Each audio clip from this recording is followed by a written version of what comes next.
네, 이번에는 디자인의 과학을 소개해드리는 시간입니다. 월간 디자인의 박은영 기자 나와 계십니다. 안녕하세요. 안녕하세요. 네, 지난 시간에는 신문 디자인에 대해서 알아봤는데요. 오늘은 어떤 얘기 나눠볼까요? 네, 오늘은 누구나 쉽게 접할 수 있고 즐길 수 있는 문화예술 장르 중에 하나로 손꼽힐 수 있는 게 뭐가 있을까요? 영화가 아닐까요? 네, 맞습니다. 아마 네. 영화가 아닐까라는 생각이 드는데요. 네. 오늘은 영화 산업의 발전과 함께 진화하고 있는 영화관 디자인에 대해 알아보겠습니다. 네, 사실 뭐 3D나 IMAX 영화관 등 그 영화관 시설만 봐도 우리나라 영화 산업이 정말 많이 발전했구나라는 거를 실감하게 되는데요. 네. 요즘에는 굳이 상영만을 위해서가 아니라 그 관객들이 좀 기다릴 때도 볼 수 있는 그런 서비스 영상들도 굉장히 많이 눈에 띄더라고요. 네, 아주 예리하게 네. 보셨습니다. 네. 인류 최대의 오락거리인 영화는 그 기술의 발전만큼이나 영화관 디자인 역시 아주 숨가쁘게 진화하고 있습니다. 특히 멀티플렉스 영화관 시스템의 도입은 영화관 디자인을 비약적으로 성장시켰습니다. 한국 영화 산업이 크나큰 전환점을 맞이했던 사건이 1998년 CJ그룹이 홍콩의 영화 제작사 골든 하베스트, 호주의 멀티플렉스 극장 체인 업체 빌리지 로드쇼와 함께 CJ 골드 빌리지를 설립하고 1998년 4월 강변 테크노마트의 국내 최초의 멀티플렉스 극장 CGV 강변 11을 세운 것입니다. CGV의 시도가 성공을 거두자 다른 기업들도 앞다퉈 멀티플렉스 영화관 사업에 뛰어들며 한국 영화계의 지각 변동이 일어나게 된 것이죠. 네, CGV의 업적도 대단했지만 롯데시네마의 그런 영향력도 아주 큰 걸로 알고 있는데요. 네네. 국내 성공에 이어서 해외 진출에도 또 성공을 거둘 수 있었다고요. 네, 맞습니다. 롯데시네마는 CGV나 메가박스와는 달리 롯데백화점에는 든든한 지원자가 있었습니다. 네. 기업의 장점을 살려 백화점 안에 자체 영화관을 입점시켜 성공을 거두었죠. 최근 몇 년 사이에는 국내 멀티플렉스 영화관이 해외 진출이 활발해졌는데요. 이미 포화 상태에 다다른 한국을 넘어 중국과 동남아 시장으로 영역을 확장하고 있습니다.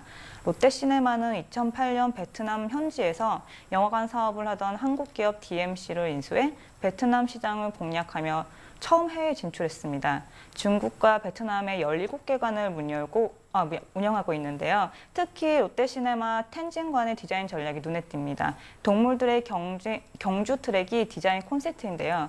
가족 단위의 방문객이 많고 특히 중국의 젊은 부모들이 아이들의 문화 교육에 관심이 많다는 점에 착안해 아이들의 눈높이에 맞춘 디자인을 선보였습니다. 네. 미니멀한 디자인의 입구를 지나면 곰과 타조, 코뿔소, 공룡 등 여러 동물 모양의 프레임과 모양이 트랙 위에서 관람객을 반깁니다. 이 모형들은 영화관 로비에서부터 매표소 그리고 상영관까지 이어져 실제 경주에 동참하는 듯한 느낌을 줍니다. 블루, 옐로우, 그린, 퍼플 컬러 등 상영관 그 객석에 적용한 것도 인상적이죠. 네, 그 나라 그 지역의 그런 문화적인 특성까지 고려해서 이런 컨셉으로 또 디자인을 한 거군요. 네. 그런데 또 마드리드의 한 도살장이 멀티플렉스로 변모한 일이 있다고요. 자세히 네. 좀 전해주시죠. 네, 마드리드의 그 복합 문화 공간 중 하나로 급부상하고 있는 것이 바로 마타데로 시네데카라는 공공시네마 센터입니다. 이 건물은 원래 도살장이었는데요. 고기 수프와 스튜 등 육식을 선호하는 마드리드 주민들에게 이곳은 매우 유용하고 중요한 공간이었습니다. 1990년대에 들어서면서 도축 시설이 교외 지역으로 빠져나가기 시작했고 점차 그 수요가 줄어들며 10여 년 동안 버려진 공간으로 방치되다가 2011년 지역민을 위한 대형 복합 문화 공간으로 재탄생했습니다. 옛 모습과 새로운 기능이 자연스레 공존하도록 디자인한 게 특징인데요. 건물 내부에 깨지고 균열이 간 벽돌과 석회 모르타르 등을 예전 모습 그대로 보존했으며 도살장에서 사용하던 오래된 보일러 역시 철거하지 않았습니다.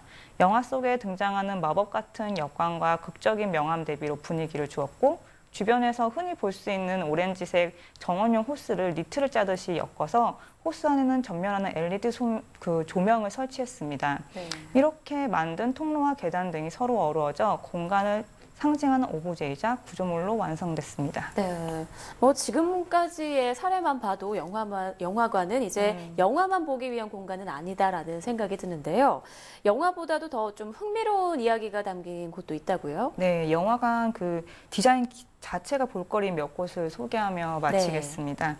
뉴질랜드 오클랜드 건축 디자인 그룹 오노스모가 길거리에 설치한 작은 계단 영화관이 있는데요.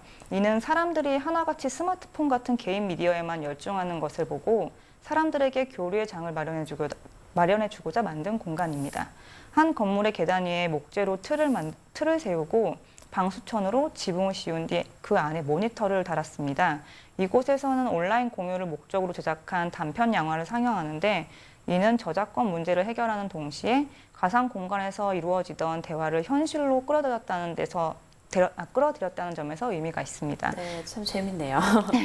포르투갈 기마랑이스 시에는 진해 영화관이라는 별명을 얻은 영화관 오픈 시네마가 있는데요. 네. 건물 밑으로 사람들의 다리가 보여 붙여진 별명입니다. 건축물의 외부 마감으로 코르크를 사용한 점이 눈에 띄는데요. 이 건축 재료에 대한